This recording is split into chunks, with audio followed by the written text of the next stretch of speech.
But there was one problem. Nigerians already had powerful banks. At the time, Nigeria's banking industry was dominated by major institutions like Access Bank, Zenith Bank, First Bank, GT Bank, and Fidelity Bank. These banks controlled huge deposits and financial infrastructure. On paper, a new fintech app should not have been able to compete with them. But something else was happening, something that quietly created the perfect opportunity for OPay. To understand OPay, we need to go back in time. The year is 2012, back when many Nigerians were using phones like Nokia C2, Nokia Asha, and Nokia C3. And if you browsed the internet back then, there was one app almost everyone used, Opera Mini. It was fast, it was cheap, and most importantly, it saved a lot of data. For many Nigerians, Opera Mini was practically the internet itself. But here is where things get interesting. Because the company behind Opera Mini will later become the company behind OPay. Both products trace their roots back to China, a company that later received major Chinese investment. And one of the key figures behind this expansion was Chinese billionaire Zhou Yuhe. Opera Mini was already successful, but the vision was bigger, much bigger. The plan was to expand into Africa's fintech industry, and the strategy was surprisingly simple. Build a super app, one application where users could access multiple services: transportation, food delivery, logistics, and most importantly, payments. The idea was to create an entire digital ecosystem inside a single platform, and that platform became OPay. OPay officially launched in Nigeria in 2018, but it didn't start as just a transfer app. It launched with multiple services: ORide, bike hailing, OFood, food delivery, OCar, OBus, and OExpress. The goal was clear. No matter what service you needed, OPay wanted to provide it. It attracted users quickly. OPay made these services extremely cheap. Transfers were often free. Payments were simple, and opening an account was incredibly fast. Then came something even more important: aggressive expansion. OPay invested heavily in marketing, agent networks, and promotions. And when a strong strategy meets strong funding, the result is often rapid growth. But there was one problem. Nigerians already had powerful banks. At the time, Nigeria's banking industry was dominated by major institutions like Access Bank, Zenith Bank, First Bank, GT Bank, and Fidelity Bank. These banks controlled huge deposits and financial infrastructure. On paper, a new fintech app should not have been able to compete with them.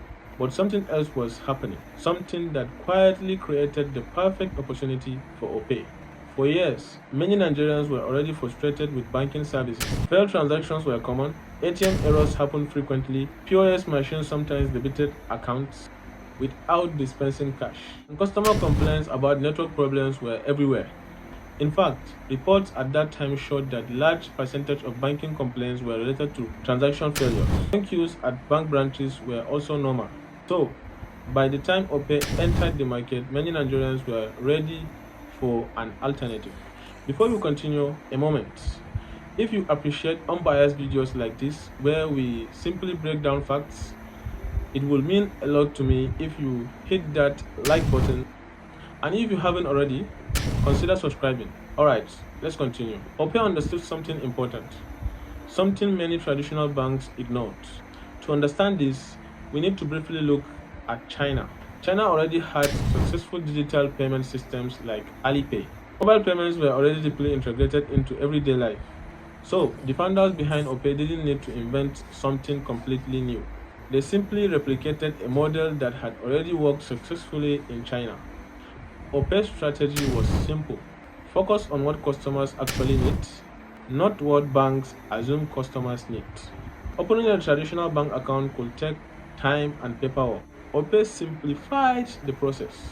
You could create an account in minutes using just a phone number and basic verification. But the most important part of their strategy was human agents. Instead of expanding through physical bank branches, OPay expanded through shops, kiosks, and small businesses. These agents allowed people to deposit money, withdraw money, pay bills, transfer funds, without stepping into a bank. Then came 2022, the COVID-19 pandemic. Markets closed, churches and mosques closed, schools closed, physical banking became more difficult, and suddenly digital payments became essential. During this period, OPay's agent network grew dramatically, expanding from tens of thousands of agents to hundreds of thousands across Nigeria. Digital transactions surged, and fintech adoption accelerated. But the most important moment in OPay's growth came few years later. Nigeria's cash redesign policy between 2022 and 2023 created a nationwide cash shortage. Is this in the world? Which offense do we committed? Very annoying because of there is no more cash.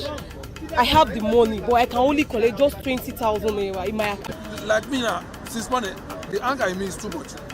I've been working around. I don't even get even 1 naira now to transfer go back home. ATMs ran out of cash, banks struggled to dispense cash, and millions of Nigerians suddenly had no choice. They had to rely on digital transfers and POS terminals. The moment permanently changed how many Nigerians handled money, and platforms like OPay and PalmPay were ready. OPay was not the only fintech growing rapidly. Another major player was PalmPay. PalmPay operates with similar model and also has strong Chinese backing. One of its major investors is Transion's Holdings, the company behind smartphone brands like Tecno, Infinix, and Itel. These companies already had deep roots in Africa's technology market. Fintech became the next major expansion. By 2024, OPay's valuation was estimated to be close to $3 billion, roughly 4.5 trillion naira. For a company barely 6 years old, today Nigerian banks are investing heavily in digital platforms to compete. But in many ways, they are now playing catch-up. This story isn't just about OPay, it's about something much bigger: complacency. When companies stop innovating, someone else eventually replaces them, whether in banking, technology, or any other industry. The lesson is simple: focus on customer experience, because markets reward those who adapt the fastest. Before we end this video, there is one small thing that helps this channel tremendously. What YouTube uses to determine whether a video is valuable is viewer engagement. So if you find this video helpful, hitting that like button or subscribing tells the algorithm that this kind of content is worth showing to more people. It may seem small, but it genuinely helps this channel grow. Clarity about money leads to better decisions. And remember, this video is for educational purposes only. Always do your own research before making financial decisions. Thank you for watching. I am Abubakar, and I will see you in the next video.